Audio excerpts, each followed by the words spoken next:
नमस्कार दोस्तों, स्वागत है आपके अपने YouTube channel classes with Ravi sir में। दोस्तों, आज पढ़ेंगे वैदिक सभ्यता के बारे में, वैदिक काल के बारे में। दोस्तों, किसके बारे में पढ़ेंगे दोस्तों? वैदिक काल के बारे में। दोस्तों, इससे पहले आपने सिंधु घाटी सभ्यता, हड़प्पा सभ्यता के बारे में पढ़ा था। अगर वीडियो नहीं देखा है तो देख लें। दोस्तों, सिंधु घाटी सभ्यता के पश्चात भारत में जो नवीन सभ्यता का जन्म हुआ, वह सभ्यता वैदिक सभ्यता के नाम से जानी जाती है। यानी सिंधु घाटी सभ्यता के बाद जो नई सभ्यता आई दोस्तों, वो वैदिक सभ्यता कहलाई। इसका जो टाइम पीरियड रहा दोस्तों, 1500 ईसा पूर्व से लेकर 600 ईसा पूर्व तक। कितना रहा दोस्तों? 1500 ईसा पूर्व से लेकर 600 ईसा पूर्व तक रहा। वैदिक सभ्यता को दो भागों में पढ़ा जाता है, ऋग्वैदिक काल और उत्तर वैदिक काल। ऋग्वैदिक काल दोस्तों 1500 ईसा पूर्व से लेकर 1000 ईसा पूर्व तक चला दोस्तों, और उत्तर वैदिक काल 1000 ईसा पूर्व से 600 ईसा पूर्व तक चला। ऋग्वैदिक काल को ऋग्वैदिक काल इसलिए कहा जाता है क्योंकि इसमें एकमात्र ऋग्वेद की रचना हुई थी दोस्तों। जो ऋग्वेद है दोस्तों, वो इसी काल में लिखा गया था। और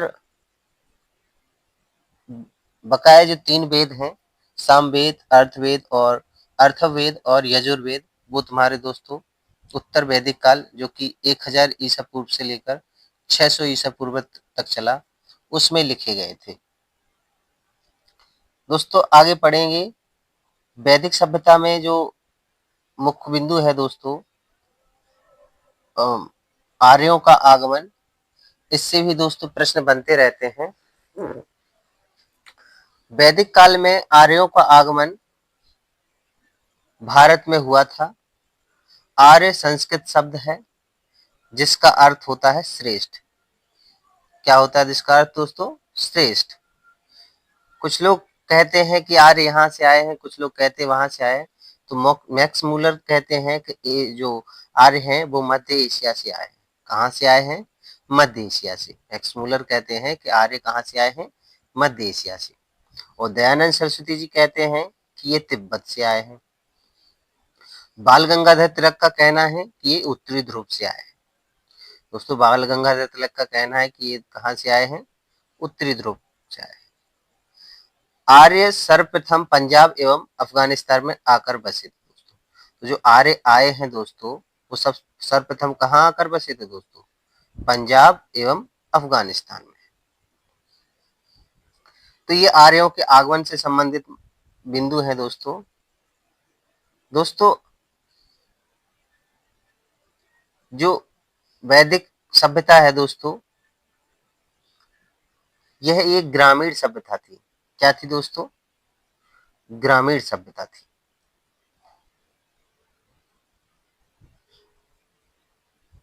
आर्यों की भाषा संस्कृत थी दोस्तों।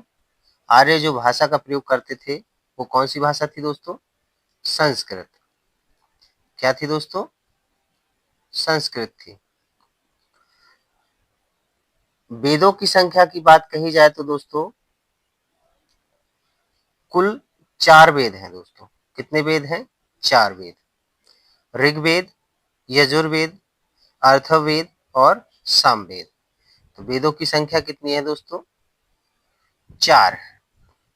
और कुल पुराण कितने हैं दोस्तों?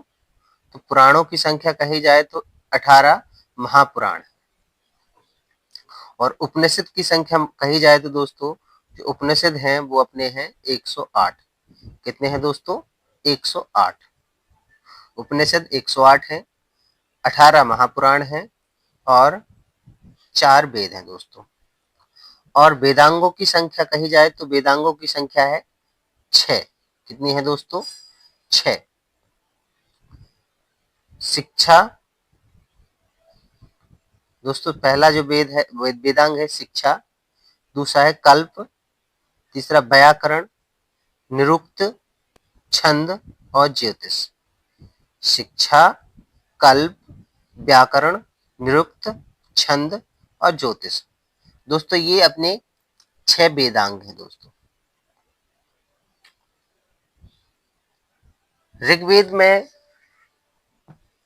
जो मुख्य बिंदु है दोस्तों, यानी ऋग्वेद जो है सबसे प्राचीन वेद माना जाता है, क्योंकि इसकी रचना सभी वेदों से पहले हुई है, तो ये प्राचीन वेद है दोस्तों। ऋग्वेद में जो गायत्री मंत्र का विवरण है दोस्तों, तीसरे मंडल में क्या है दोस्तों, गायत्री मंत्र है दोस्तों। क्या है, गायत्री मंत्र। तो कहा जाए जो गायत्री मंत्र है दोस्तों वो किससे लिया गया है दोस्तों, किससे लिया गया है, ऋग्वेद से लिया गया है दोस्तों। ऋग्वेद में प्रार्थनाओं का संचय है, यानी कि ऋग्वेद में प्रार्थनाओं का संचय है दोस्तों। अगला है यजुर्वेद। यजुर्वेदों में दोस्तों यज्ञों के नियम, विधि विधान का संकलन है दोस्तों। क्या है, यज्ञों के नियमों का विधि विधान, यानी यज्ञ कैसे होते हैं, किस तरीके से होते हैं, किन किन चीजों का ध्यान रखना होता है। बलिदान विधि भी दोस्तों इसी में बताई गई है दोस्तों, यजुर्वेद में। इसके बाद दोस्तों अगला है सामवेद। क्या है दोस्तों, सामवेद। साम का शाब्दिक अर्थ है दोस्तों गान, जिसका मतलब होता है संगीत वादन, यानी सामवेद को भारतीय संगीत का जनक कहा जाता है। यानी कि भारतीय संगीत का जनक कहा जाए तो वो कौन है, वो है सामवेद। इसमें संगीत वादन से संबंधित चीजों का विवरण है दोस्तों। संगीतमय स्रोत भी कहा जाता है सामवेद को। क्या कहा जाता है, संगीतमय स्रोत दोस्तों।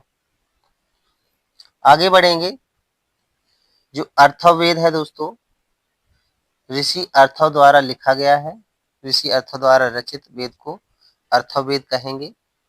और चिकित्सा तंत्र मंत्र एवं वशीकरण से संबंधित चीजों का विवरण है दोस्तों, चिकित्सा तंत्र मंत्र और वशीकरण। ऋग्वैदिक काल में जो समाज है दोस्तों वो 4 वर्णों में बटा था। जो ऋग्वैदिक काल में जो समाज है दोस्तों 4 वर्णों में बटा था, ब्राह्मण, क्षत्रिय, वैश्य और शूद्र दोस्तों।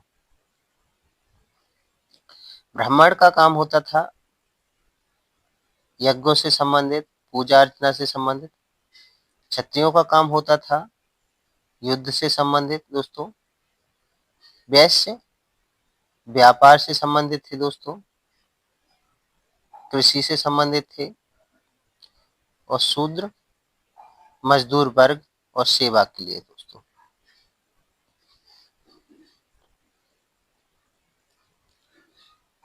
आगे पढ़ेंगे दोस्तों, ये जो वैदिक सभ्यता में जो लिखे गए प्रमुख दर्शन और उसके रचयिता हैं दोस्तों, प्रवर्तक हैं। वेद और उपनिषद पढ़कर 6 ऋषियों ने अपना दर्शन गढ़ा, जिसे षड दर्शन कहा गया दोस्तों। क्या कहा गया दोस्तों, षड दर्शन कहा गया। यानी वेद और उपनिषद पढ़कर दोस्तों 6 ऋषियों ने अपना दर्शन गढ़ा, जिसे क्या कहा गया, षड दर्शन कहा गया। पहला है योग, जिसके प्रवर्तक हैं पतंजलि। दूसरा है सांख्य, जिसके हैं कपिल। न्याय, जिसके हैं गौतम। वैशेषिक, जिसके हैं कणाद। इन्हीं को उलूक कहा जाता है दोस्तों, वैशेषिक के कणाद या उलूक। पूर्व मीमांसा जैमिनी, उत्तर मीमांसा बादरायण।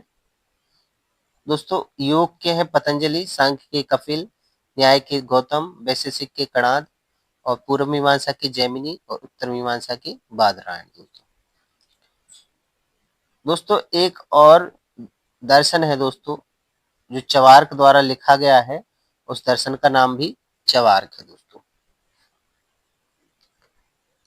दोस्तों उसी समय आदि शंकराचार्य द्वारा स्थापित पीठ भी हैं दोस्तों, उसी समय वैदिक सभ्यता के समय दोस्तों। ज्योतिष पीठ, जो कि बद्रीनाथ उत्तराखंड में है दोस्तों। ज्योतिष पीठ कहाँ पर है दोस्तों, बद्रीनाथ उत्तराखंड। गोवर्धन पीठ दोस्तों पुरी उड़ीसा में है। शारदा पीठ द्वारका गुजरात और श्रृंगेरी पीठ मैसूर कर्नाटक दोस्तों। ज्योतिष पीठ कहाँ पर है दोस्तों, बद्रीनाथ।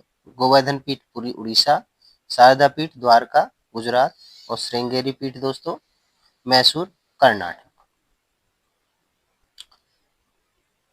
ऋग्वैदिक समय की जो नदियां हैं दोस्तों उनके जो पुराने नाम हैं दोस्तों वो नए नाम दोस्तों। सतुद्री यानी कि उस पहले सतुद्री जिस सतलज नदी को कहा जाता था दोस्तों, चिनाब नदी को अस्कनी, ब्यास नदी को बिपाशा, काबुल नदी को कुभा, गंडक नदी को सदानीरा और झेलम नदी को बिस्तता। रावी नदी को परशुनी, गोमल नदी को गोमती और जो सरस्वती नदी थी दोस्तों उसको घग्गर और सुरसती कहा जाता था दोस्तों। क्या कहा जाता था? घग्गर। किसको? सरस्वती नदी को दोस्तों। वैदिक सभ्यता से संबंधित कुछ महत्वपूर्ण तथ्य हैं दोस्तों।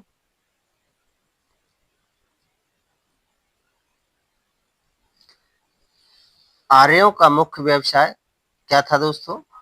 पशुपालन। आर्यों का मुख्य व्यवसाय क्या था? पशुपालन। आर्य का समाज क्या था? पितृ प्रधान। क्या था दोस्तों? पितृ प्रधान। आर्यों द्वारा खोजी गई धातु क्या थी? लोहा। आर्यों द्वारा खोजी गई धातु लोहा थी। और तांबा दोस्तों जो खोजी गई वो पाषाण कालीन में दोस्तों, पाषाण वो ताम्रकाल में सर्वप्रथम जो धातु खोजी गई तांबा थी। सरस्वती नदी को पवित्र नदी माना गया है। इसी समय दोस्तों पौराणिक महाकाव्यों की रचनाएं भी हुई है दोस्तों। इसमें महाभारत विश्व का सबसे बड़ा महाकाव्य है जो कि महर्षि वेदव्यास द्वारा लिखा गया। रामायण महर्षि वाल्मीकि द्वारा लिखा